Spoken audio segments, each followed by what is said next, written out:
Have you ever been working on an album page and you're using a regular die, like a rectangular die, and you find one that's the right width for your word or your, journaling, but the height is wrong? Did you know that you can adapt this shape to be narrower, not as tall? Let me show you how. You just want to cut your die as you normally would. So, whatever settings you need on your cutting machine, send that through. And have a couple of little bits of washi tape ready to go. Okay.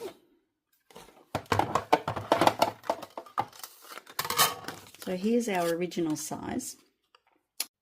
So once it's cut, you can see the pattern that's been cut into it that followed the pattern of the die.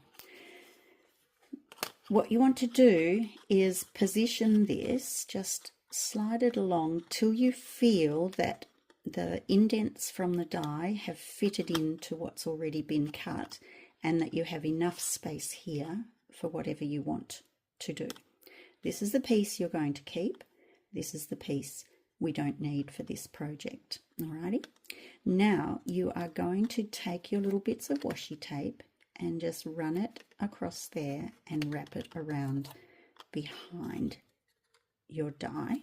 And the reason I do it this way is so that the washi tape is on the die and not on the front of my cardstock. Alrighty. So once you have your washi tape on, keep it so that the piece you're going to keep is this way, and you've got the full die closer to you. Alrighty. And then you are going to pop this in so that where the bevel edge finishes runs level with the bottom of that part of the frame.